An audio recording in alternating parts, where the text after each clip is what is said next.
আজকে তোমাদের সাথে কোনো রিয়েল ব্রাইডের ভিডিও নাই, আজকে আমার শ্যুটের ভিডিও তোমাদের সাথে শেয়ার করব, তাই পুরো ভিডিওটা দেখতে থাকবে। যারা বিগিনাররা আছো আমার ভিডিও তোমরা দেখো, আশা করছি পুরো ভিডিওটা তোমরা যদি মন দিয়ে দেখো তাহলে এখান থেকে তোমরা অনেক কিছু শিখতে পারবে। আশা করছি যে প্রোডাক্টের নাম আর সবাইকে বলতে হবে না, অনেকজন প্রায় সব প্রোডাক্টে মোটামুটি চেনে। যারা মেকআপ আর্টিস্ট আসো বা মেকআপ আর্টিস্ট নেই, যারা একটু মেকআপ করতে পারো তারাও এখন প্রোডাক্টের সম্বন্ধে ভালোই জানে। আমি যতদূর জানি, বেশি কাটিং আমি করিনি ভিডিওতে, তোমাদের সুবিধার্থে, ওর জন্যই বললাম একদম মন দিয়ে ভিডিওটা লাস্ট অবধি দেখো।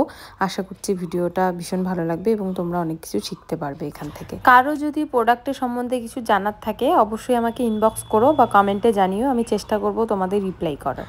চলো আজকে মডেলের সাথে তোমাদের পরিচয় করে দিই। তোমরা অলরেডি সবাই চেনো প্রিয়াঞ্জনাকে, ভীষণ মিষ্টি এবং ভীষণ ভালো একটা মেয়ে, খুব কোঅপারেটিভ। এবং যেদিন আমরা শ্যুট করছিলাম সেদিন ওরও শরীর খারাপ ছিল, আমারও ভীষণভাবে শরীর খারাপ ছিল। এত শরীর খারাপের মধ্য থেকেও কিন্তু আমরা কমপ্লিট করেছি আমাদের শ্যুটটা। এই যে সুন্দর ড্রেস জুয়েলারি তোমরা দেখতে পাচ্ছ, এখনও জুয়েলারি আমি পরাই নাই, লাস্টে তোমরা দেখবে যখন ফুল লুক ক্রিয়েট হবে। এটা দীপাংশী ক্রিয়েশন থেকে, আমি মেনশন করে দিব দিদির পেজ, তোমরা চাইলে নিতে পারো।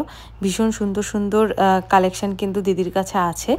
দেখো তোমাদের সাথে গল্প করতে করতে কিন্তু আমার হাফ লুক কমপ্লিটের দিকে, এখন শুধু লিপস্টিকটা পরাবো। লিপস্টিকটা পরিয়ে তোমাদের দেখাবো হাফ লুকটা। জাস্ট হাফ লুকটা দেখে আমি নিজেই হতবাক হয়ে গেছি, এতটা প্রিটি এবং এতটা মিষ্টি লাগছিল দেখতে প্রিয়াঞ্জনাকে। অনেকজন এই লুকটাকে অনেক ভালোবাসা দিয়েছো, তোমাদের অনেক অনেক থ্যাংক ইউ জানাবো। আরও চেষ্টা করব আরও সুন্দর সুন্দর লুক ক্রিয়েট করার, তোমাদের সামনে আনার। খুব কাছ থেকে কিন্তু আমি ভিডিওটা করেছি, কোনো রকম কোনো এডিট কিন্তু আমি করিনি। তো তোমরা আশা করছি দেখে বুঝতেই পারছো যে বেস মেকআপটা কতটা গ্লোয়িং হয়েছে। হেয়ারে সেরকম কিছু করিনি বলে আর ভিডিও নেইনি আমি। আর গয়না পরানোর সময় আমি লাইভে এসেছিলাম, তোমরা যারা যারা দেখোনি আমার লাইভ ভিডিওটা অবশ্যই আমার আইডিতে গিয়ে একবার দেখে আসবে, আশা করছি তোমাদের ভালো লাগবে। যাই হোক তোমরা ভিডিওটা দেখতে থাকো আর আমি কিছু কথা তোমাদের সাথে শেয়ার করি, যেটা না বললেই নয়। কালকে সকালের দিকে আমার ফোনে একটা ফোন ঢোকে এবং ফোন করে বলে যে এরকম একটা ডেটে কাজ আছে, তুমি কি ফ্রি আছো? তো আমি বললাম যে হ্যাঁ আমি ফ্রি আছি। তো আমার কাছে তো অনেক প্যাকেজই আছে, আমি বললাম যে কোনটা করবে। তারপরে বললো যে একটু ভালোর মধ্যে লাগতো। আমি বললাম যে ঠিক আছে তাহলে। যে ব্যক্তি আমার সাথে কথা বলছিল তার পাশে আরও একজন ব্যক্তি ছিল, তিনি বললেন যে কোথাকার মেকআপ আর্টিস্ট। তো যে ব্যক্তি কথা বললো সে জানে আমার লোকেশান কোথায়, বললো যে জানাকাটা থেকে। তো সেটা শোনার পরে পাশের ব্যক্তিটার যা রিয়েকশান বা যা বললো সেটা শুনলে অটোমেটিক যে কোনো মেকআপ আর্টিস্টেরই কিন্তু রাগ উঠবে।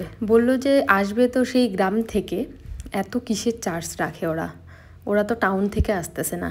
আরে ভাই এবার বোঝো তোমরা যে আমি উত্তরে কি বলবো, মানে এদের আমি মানুষ বলবো না অন্য কিছু বলবো।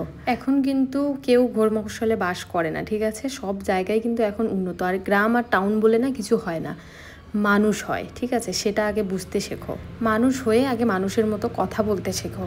এখনকার দিনে গ্রাম আর শহর বলে কিছু হয় না, যার যেমন কাজ সে তেমনভাবেই চার্জ করে। শুধু শহর থেকে কেউ আসবে কোনো মেকআপ আর্টিস্ট তারাই শুধু বেশি চার্জ করবে সেটা কিন্তু না, এবং শহরের সব মেকআপ আর্টিস্ট যে ভালো কাজ করে সেটাও কিন্তু না। আমাকে ফোন করেছো, নিশ্চয়ই আমার কাজ তোমাদের পছন্দ হয়েছে তার জন্যই ফোন করেছো, নাকি আমি গ্রাম থেকে আসি না শহর থেকে আসি সেটা দেখে আমাকে ফোন করেছো। ওর জন্যই বললাম মানুষ হয়ে মানুষের মতো কথা বলতে শেখো, তাহলে দেখবে ভালো লাগবে।